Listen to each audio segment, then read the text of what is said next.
Assalamualaikum warahmatullahi wabarakatuh. Perkenalkan, nama saya Haidar Muslim Asrof dari SMA Negeri 1 Parigi, Kabupaten Pangandaran. Pada lomba bertutur pelajar Jawa Barat istimewa yang mengusung tema perspektif literasi digital generasi Z, saya membawakan sebuah topik yang berjudul membentuk jejak digital natives yang positif. Dari sebuah buku yang saya baca berjudul Jejak Maya, menelisik media bersama generasi Z karya Mukoyimah dan kawan-kawan. Perkembangan teknologi membombardir seluruh aspek kehidupan, diantaranya media informasi dan digitalisasi. Objek utama dalam perkembangan dan perubahan media adalah manusia. Maka tidak bisa dipungkiri bahwa tanpa disadari, manusia telah membaur begitu eratnya dengan dunia teknologi informasi dan digitalisasi. Digitalisasi merujuk kepada sebuah proses yang memungkinkan data diolah dan disampaikan dengan mudah. Namun, perkembangan ini membawa tantangan-tantangan baru bagi masyarakat. Di antaranya ialah masalah privasi, keamanan data, dan penyebaran informasi yang tidak akurat. Pola konsumsi media oleh Gen Z berbeda secara signifikan dari generasi ke generasi sebelumnya. Mereka dikenal sebagai digital natives, yaitu generasi yang sudah akrab dengan perangkat digital 5 tahun lebih awal dari generasi milenial. Gen Z yang mencakup individu yang lahir antara 1995 hingga 2010 telah tumbuh dalam era yang didominasi oleh teknologi digital dan internet. Karakteristik mereka dalam berinteraksi dengan media digital ditandai dengan keterhubungan konstan, kemampuan multitasking digital, dan preferensi terhadap konten visual. Media sosial merupakan sebuah teknologi yang lahir melalui teknologi Web 2.0, memungkinkan membuat dan melakukan pertukaran konten pengguna. Sebagaimana diketahui bersama, media sosial saat ini sudah menyediakan banyak fitur yang menyunting karya tulis maupun konten video agar lebih menarik dan menggunakan filterisasi atau efek yang mendorong kreativitas pengguna.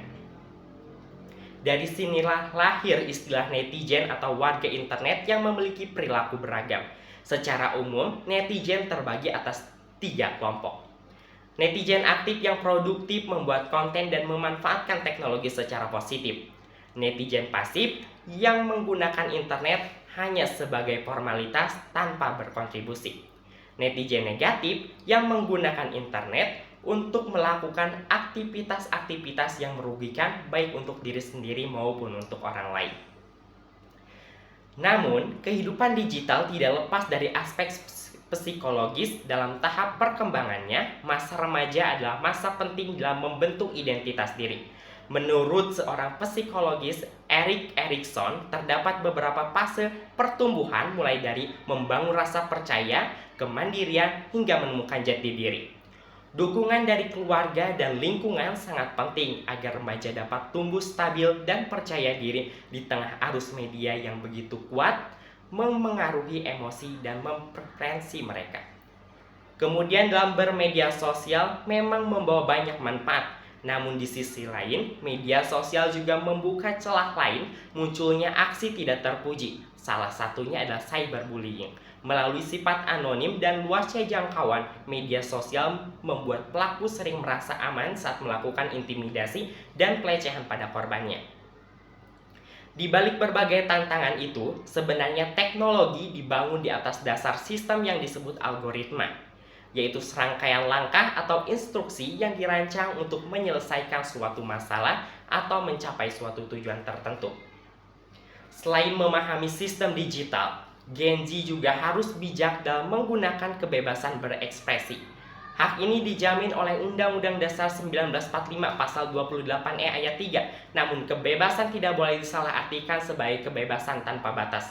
Hal ini menjadi rumit karena hak ini melindungi hak pembicara sekaligus pendengar yang bertolak belakang dan sulit untuk diselaraskan. Keterhubungan Gen Z dengan media digital juga membentuk identitas baru di dunia maya seperti Instagram, TikTok, X, dan YouTube untuk berkomunikasi dan membentuk identitas online mereka. Identitas online mereka inilah yang sering berbeda dari identitas offline. yang memperlihatkan bagaimana mereka ingin dilihat oleh dunia. Tekanan sosial dan ekspektasi untuk tampil sempurna seringkali membuat mereka menciptakan versi ideal dari versi yang berbeda dengan identitas aslinya.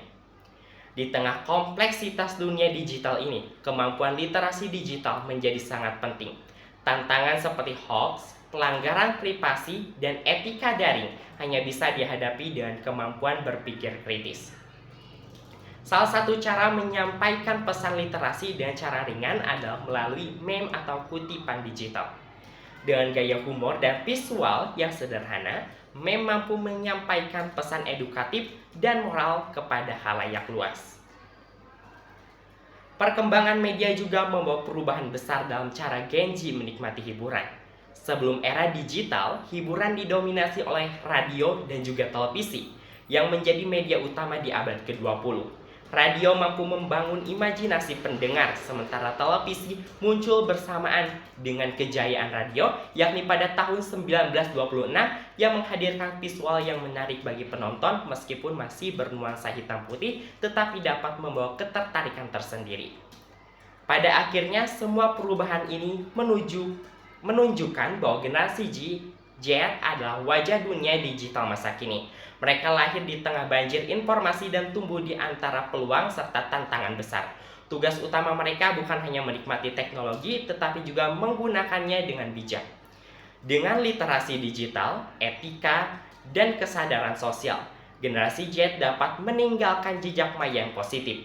Bukan sekedar jejak digital, tetapi jejak peradaban untuk masa depan yang lebih baik. Sekian yang bisa saya sampaikan. Terima kasih. Mohon maaf bila ada salah kata, baik sengaja maupun tidak sengaja. Wassalamualaikum warahmatullahi wabarakatuh.